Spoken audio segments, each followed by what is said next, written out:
नमस्कार दोस्तों, आज हम उत्तर प्रदेश की फटाफट 50 बड़ी खबरों पर नजर डालेंगे।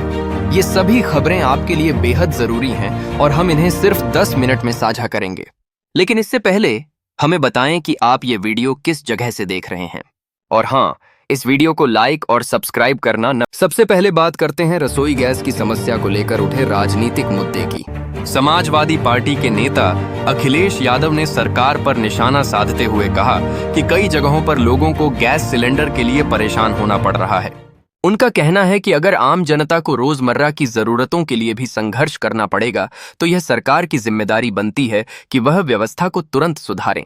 उन्होंने यह भी कहा कि अगर हालात नहीं सुधरे तो जनता चुनाव में इसका जवाब दे सकती है। दूसरी तरफ प्रशासन का कहना है कि गैस की आपूर्ति सामान्य है और अफवाह फैलाने वालों पर कार्रवाई की जाएगी। किसानों के लिए राहत की खबर भी सामने आई है। सरकार ने बताया है कि प्रधानमंत्री किसान सम्मान निधि योजना के तहत प्रदेश के करीब 15 करोड़ किसानों के खातों में हजारों करोड़ रुपए की राशि भेजी जा रही है। इस योजना का उद्देश्य किसानों को आर्थिक सहारा देना है ताकि वे खेती से जुड़ी जरूरतें पूरी कर सकें और घरेलू खर्चों में भी मदद मिल सके। सरकार का कहना है कि इससे ग्रामीण अर्थव्यवस्था को भी मजबूती मिलेगी। बिजली उपभोक्ताओं के लिए भी एक महत्वपूर्ण सूचना जारी की गई है। बिजली विभाग ने स्पष्ट किया है कि अगर उपभोक्ता समय पर जरूरी दस्तावेज जमा नहीं करते या निर्धारित प्रक्रिया पूरी नहीं करते हैं तो बिजली कनेक्शन काटा जा सकता है। विभाग ने लोगों से अपील की है कि सभी नियमों का पालन करें ताकि किसी प्रकार की असुविधा से बचा जा सके। वाराणसी में ट्रैफिक व्यवस्था को बेहतर बनाने के लिए नगर निगम नई योजना लागू करने जा रहा है। शहर में जाम की समस्या को कम करने के लिए निजी पार्किंग संचालकों से पूरी जानकारी मांगी गई है। साथ ही ऑटो और ई रिक्शा के लिए अलग से पिक एंड ड्रॉप पॉइंट बनाए जाएंगे ताकि सड़क पर भीड़ कम हो और यातायात सुचारू रूप से चल सके। उत्तर प्रदेश को डिजिटल विकास का केंद्र बनाने के लिए सरकार लगातार प्रयास कर रही है। प्रदेश में डेटा सेंटर स्थापित करने के लिए नई नीतियां बनाई जा रही हैं और कंपनियों को सुविधाएं दी जा रही हैं। सरकार का लक्ष्य है कि बड़ी तकनीकी कंपनियां यहां निवेश करें और युवाओं के लिए रोजगार के अवसर बढ़ें। इसी दिशा में लखनऊ में AI सिटी विकसित करने की योजना भी बनाई जा रही है। इस परियोजना के तहत आधुनिक तकनीक से जुड़ी कंपनियों को आकर्षित करने की तैयारी है। युवा योजनाओं के माध्यम से भी प्रदेश में रोजगार और उद्यमिता को बढ़ावा दिया जा रहा है। कई युवाओं ने सरकारी योजनाओं की मदद से छोटे कारोबार शुरू किए हैं। उदाहरण के तौर पर बनारस की एक युवती ने सरकारी योजना के तहत सहायता लेकर शहद का कारोबार शुरू किया और धीरे धीरे उसे एक ब्रांड के रूप में विकसित कर लिया।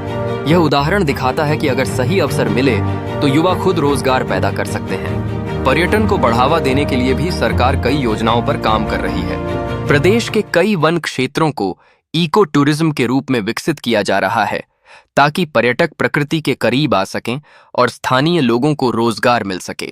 इससे गांवों की अर्थव्यवस्था को भी मजबूती मिलने की उम्मीद है। शिक्षा क्षेत्र में भी बदलाव देखने को मिल रहा है। कुछ विश्वविद्यालयों में छात्रों को आर्टिफिशियल इंटेलिजेंस जैसी नई तकनीकों की पढ़ाई अनिवार्य की जा रही है ताकि वे भविष्य की जरूरतों के हिसाब से खुद को तैयार कर सकें। इसी के साथ डिजिटल शिक्षा को बढ़ावा देने के लिए छात्रों को टैबलेट और स्मार्टफोन भी वितरित किए जा रहे हैं। कानून व्यवस्था के मोर्चे पर भी कई बड़ी घटनाएं सामने आई हैं। कहीं अवैध गतिविधियों पर कार्रवाई की गई तो कहीं अपराधियों के खिलाफ सख्त कदम उठाए गए। पुलिस का कहना है कि प्रदेश में अपराध पर नियंत्रण बनाए रखने के लिए लगातार निगरानी की जा रही है और किसी भी तरह की अवैध गतिविधि को बर्दाश्त नहीं किया जाएगा। भूमि और संपत्ति से जुड़े मामलों में भी सरकार ने सख्ती बढ़ाने की तैयारी की है। जमीन की खरीद फरोख्त में होने वाले फर्जीवाड़े को रोकने के लिए डिजिटल निगरानी और दस्तावेजों की कड़ी जांच का प्रस्ताव है। इससे लोगों की मेहनत की कमाई सुरक्षित रखने में मदद मिलेगी। आर्थिक मोर्चे पर भी प्रदेश की स्थिति मजबूत होती दिखाई दे रही है। GST संग्रह में वृद्धि दर्ज की गई है जिससे सरकार की आय में बढ़ोतरी हुई है। सरकार का मानना है कि बढ़ती आर्थिक गतिविधियों के कारण राजस्व में सुधार हो रहा है और इससे विकास परियोजनाओं को गति मिलेगी। कृषि क्षेत्र की बात करें तो आलू की कीमतों में गिरावट से किसान परेशान हैं। कई किसान संगठनों ने इस मुद्दे पर पंचायत और प्रदर्शन की तैयारी की है। किसानों की मांग है कि सरकार उचित मूल्य या खरीद व्यवस्था सुनिश्चित करे ताकि उन्हें उनकी मेहनत का सही दाम मिल सके। सामाजिक योजनाओं के तहत भी कई पहल की जा रही हैं। महिलाओं, बच्चों और गरीब वर्ग के लिए स्वास्थ्य और पोषण से जुड़ी नई व्यवस्थाएं लागू करने की तैयारी है। इसके अलावा कन्या सुमंगला योजना और महिला पेंशन योजना जैसी योजनाओं के जरिए आर्थिक सहायता दी जा रही है। ग्रामीण क्षेत्रों के विकास के लिए परिवहन व्यवस्था को मजबूत बनाने पर भी जोर दिया जा रहा है। सरकार की योजना है कि हजारों गांवों को बस सेवा से जोड़ा जाए ताकि ग्रामीण इलाकों के लोगों को शहरों तक पहुंचने में आसानी हो और उन्हें शिक्षा, रोजगार और स्वास्थ्य सुविधाओं का बेहतर लाभ मिल सके। पर्यावरण संरक्षण की दिशा में भी कुछ नई पहलें की जा रही हैं। कई शहरों में हरियाली बढ़ाने के लिए नए मॉडल अपनाए जा रहे हैं और जंगलों को तेजी से विकसित करने के प्रयोग किए जा रहे हैं। इसका उद्देश्य पर्यावरण संतुलन बनाए रखना और शहरों को अधिक हरा भरा बनाना है। कुल मिलाकर देखा जाए तो उत्तर प्रदेश में एक साथ कई मोर्चों पर काम चल रहा है। कहीं विकास योजनाएं लागू की जा रही हैं, कहीं सामाजिक योजनाओं को मजबूत किया जा रहा है और कहीं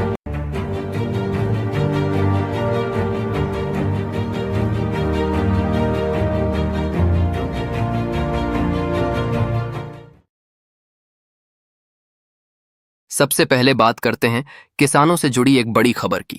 सरकार की तरफ से किसानों के लिए कई योजनाएं लगातार चलाई जा रही हैं ताकि उनकी आय बढ़ाई जा सके और खेती को आसान बनाया जा सके। इसी कड़ी में सरकार ने किसानों के लिए डिजिटल सुविधाएं भी बढ़ा दी हैं। अब किसान कई जरूरी काम मोबाइल के जरिए घर बैठे कर सकते हैं। किसान रजिस्ट्रेशन, योजना की जानकारी और सब्सिडी से जुड़ी प्रक्रिया को ऑनलाइन किया जा रहा है, जिससे किसानों को दफ्तरों के चक्कर नहीं लगाने पड़ेंगे। किसानों के लिए एक और महत्वपूर्ण जानकारी सामने आई है। सरकार की किसान सम्मान निधि योजना के तहत करोड़ों किसानों को आर्थिक मदद दी जाती है। इस योजना में किसानों को हर साल 3 किस्तों में पैसे दिए जाते हैं। सरकार लगातार कोशिश कर रही है कि सभी पात्र किसानों को इस योजना का लाभ मिले। इसके लिए रजिस्ट्रेशन और सत्यापन की प्रक्रिया को भी मजबूत किया जा रहा है ताकि कोई भी पात्र किसान इससे वंचित न रह जाए।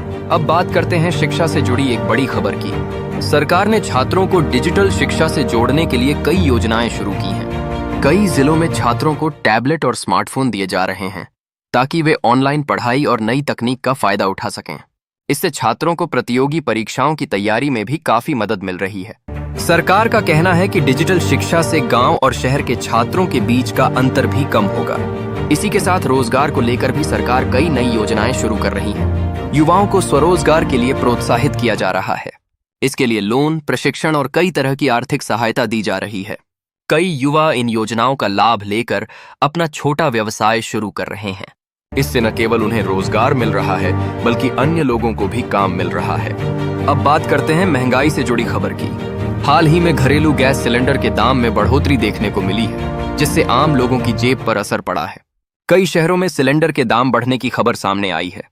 हालांकि सरकार का कहना है कि समय समय पर कीमतों की समीक्षा की जाती है और जरूरत पड़ने पर राहत देने के लिए कदम उठाए जाते हैं। इसके अलावा बिजली और पानी से जुड़ी सुविधाओं को भी बेहतर बनाने पर काम किया जा रहा है। कई शहरों और गांवों में नई बिजली लाइनें बिछाई जा रही हैं और पुराने ट्रांसफार्मरों को बदला जा रहा है ताकि लोगों को बिजली कटौती की समस्या से राहत मिल सके।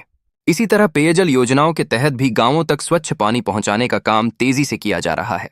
अब बात करते हैं सड़क और इंफ्रास्ट्रक्चर से जुड़ी बड़ी खबर की। सरकार ने कई नए एक्सप्रेसवे और हाईवे परियोजनाओं पर काम तेज कर दिया है। इन परियोजनाओं के पूरा होने से यात्रा आसान होगी और व्यापार को भी बढ़ावा मिलेगा।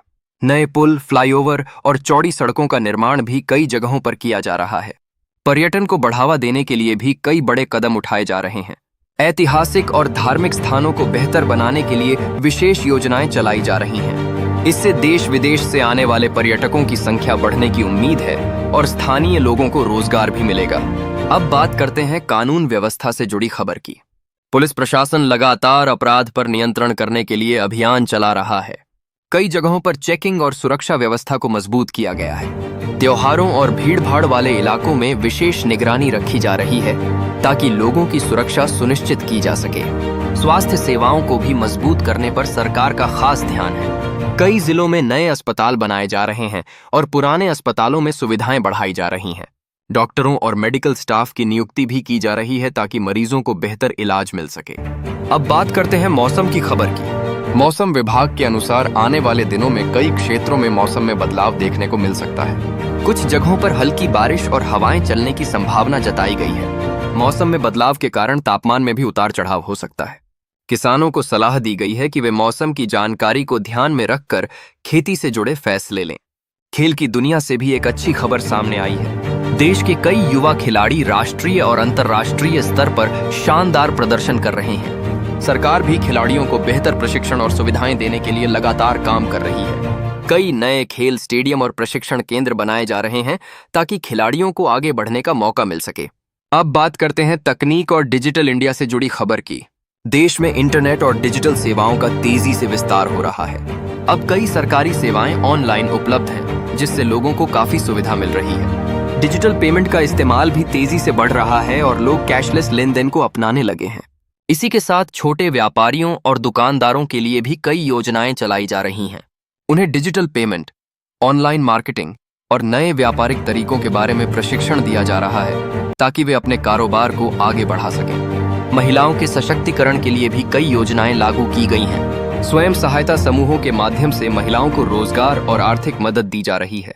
कई महिलाएं इन योजनाओं का लाभ लेकर छोटे छोटे व्यवसाय शुरू कर रही हैं और आत्मनिर्भर बन रही हैं।